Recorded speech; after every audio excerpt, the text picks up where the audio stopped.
3월 7일 화요일입니다.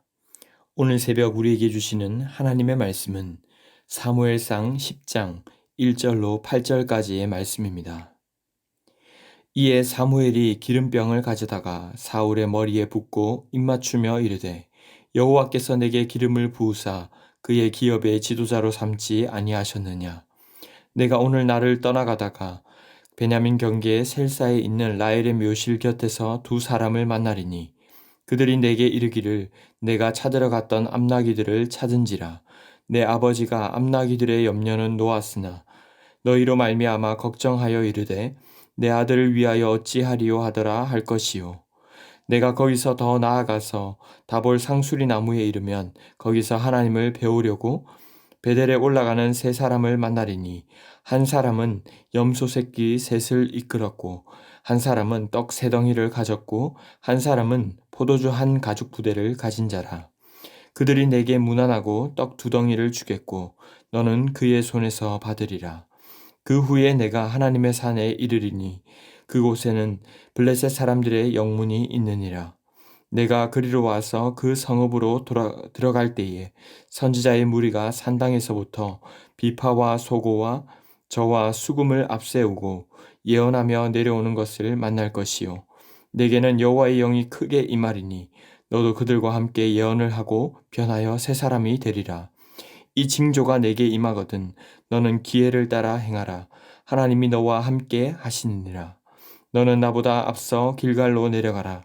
내가 네게로 내려가서 번제와 화목제를 드리리니 내가 네게 가서 내가 행할 일을 가르칠 때까지 7일 동안 기다리라. 아멘. 지난 본문에서 우리는 사무엘을 통해 사울을 이스라엘의 지도자로 부르시는 하나님을 보았습니다.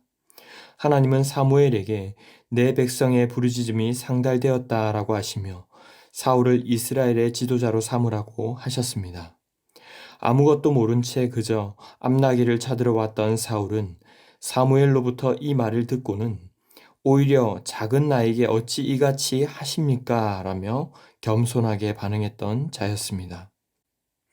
사무엘은 이런 사울을 직접 객실로 인도할 뿐만 아니라 상석에 앉게 하고 정성껏 고기를 대접하며 왕에게 하듯 예우를 갖춥니다.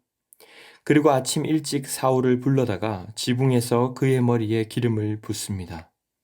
1절에 이에 사무엘이 기름병을 가져다가 사울의 머리에 붓고 그리고 입맞추며 이르기를 사무엘 자신이 기름 부은 것이 아니라 여호와께서 기름을 부으셨고 그를 기업의 지도자로 삼았지 않았느냐라고 말합니다.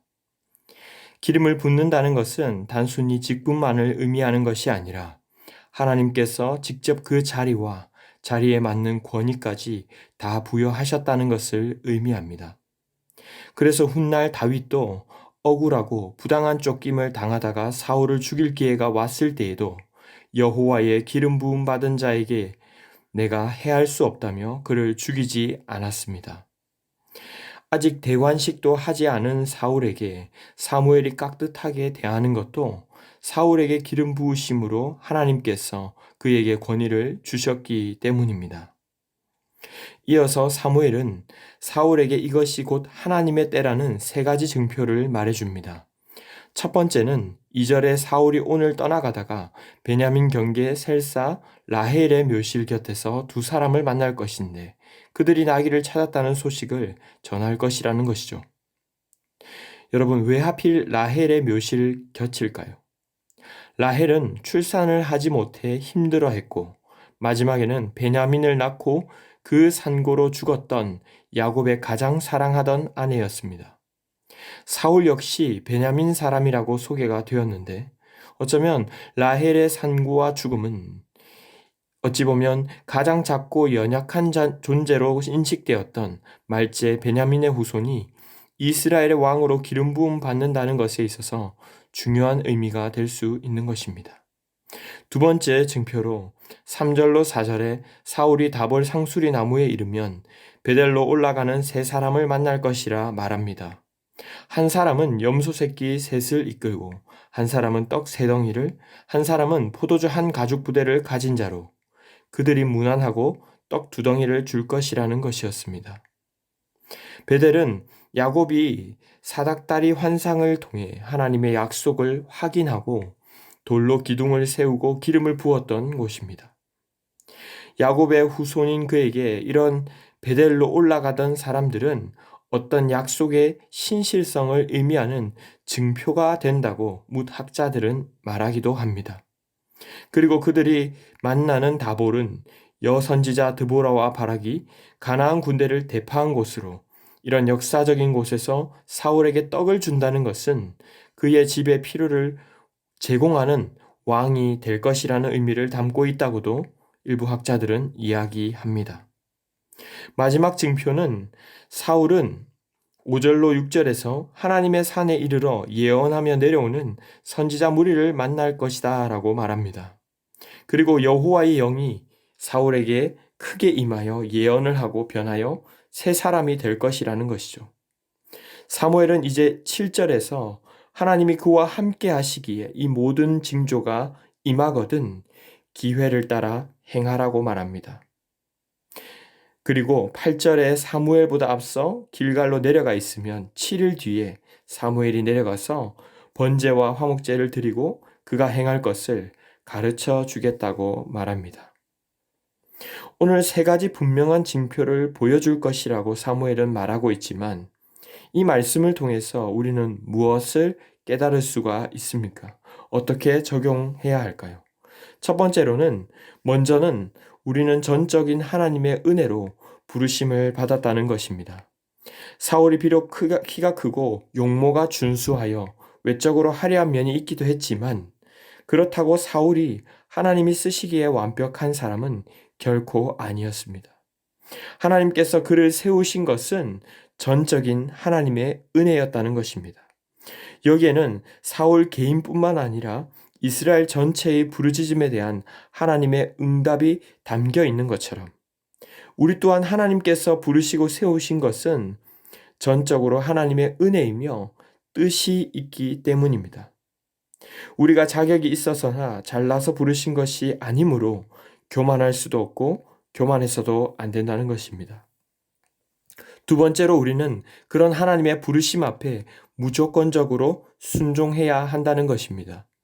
하나님께서 원하셔서 하나님께서 부르시고 또 세우셨다면 우리는 기꺼이 순종하며 나아가야 하는 것이죠. 그리고 우리에게 허락하신 리더나 영적 지도자 역시 하나님께서 그들에게 권위를 주셨기에 우리는 기꺼이 따르고 순복할 줄 알아야 합니다. 오늘 사무엘은 주님이 주시는 말씀만 듣고는 과연 사울에게 무슨 자격이 있는지, 요건이 있는지를 전혀 묻지 않고 그저 상석에 앉히고 고기를 대접하며 순종할 따름이었습니다. 왜냐하면 하나님께서 그를 왕으로 세우려고 준비하고 계셨고 또 하나님께서 세우셨다는 사실에 전적으로 순종하며 나아간 것입니다. 마지막으로 하나님은 우리를 보내실 때에 그냥 보내시는 것이 아니라 그에 맞는 확신과 필요한 능력을 주신다는 것입니다. 오늘 하나님은 사무엘을 통해서 세 가지 증표를 약속하시면서 모두 그들의 조상이나 그와 관련된 지역들을 그에게 말씀하셨습니다. 그가 믿음으로 분명히 결단하고 순종하도록 하실 뿐만 아니라 여호와의 영이 임하셔서 그가 크게 변화되어 새 사람이 되도록 하셨습니다.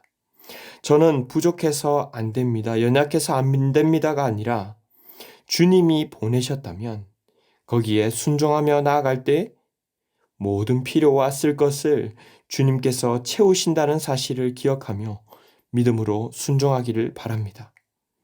말씀을 맺겠습니다.